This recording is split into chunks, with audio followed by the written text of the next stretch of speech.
तासनतास नमुना आठच्या वह्या शोधणे आणि हाताने फेरफार करणे आता जुने झाले. नमस्कार. आज आपण पाहणार आहोत की महापंचायत सॉफ्टवेअरमध्ये नवीन मालमत्ता नोंदणी आणि फेरफार अगदी सोप्या पद्धतीने कशी करायची. चला पाहूया न्यू प्रॉपर्टी कशी रजिस्टर करायची. सर्वात आधी सिटीजन लिस्टला या. ज्या व्यक्तीच्या नावावर नोंद करायची आहे त्याच्या नावापुढील प्रॉपर्टीवर क्लिक करा. इथे तुम्हाला त्याचे नाव प्राथमिक मालक म्हणून दिसते.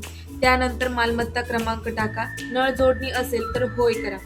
नंतर भोगोटा धारकाचे नाव निवडा. जर तुम्हाला दुसरा कुठला व्यक्ती सहमालक किंवा भोगोटाधार म्हणून ऍड करायचा असेल तर ऍड ओनरवर क्लिक करा. नाव सर्च करा आणि ऍड करा. त्याच्या नावापुढे भोगोटाधार आणि सहमालकला टिक करा. भोगोटाधारक निवडा. बांधकामाचा प्रकार निवडा.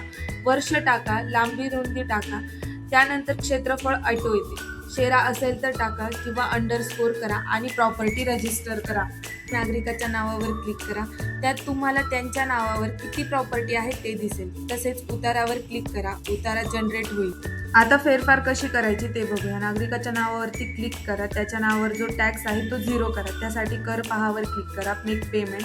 अमाऊंटवर क्लिक करा. पेमेंट मेथड निवडा आणि पेमेंट करा. इथे तुम्हाला प्रत्येक पेमेंटची पावती ऑटो जनरेट होते. आता बॅक टू रिसीट केल्यानंतर तुम्हाला इथे कर मागणी बिल दिसते. इथे बघा एकूण कर 0 आलेला आहे. टॅक्स 0 झाल्यानंतरच आपल्याला फेरफार करता येते. फेरफारवर क्लिक करा. फेरफार सुधारणा निवडा. दस्तऐवज प्रकार निवडा. त्याचा क्रमांक टाका.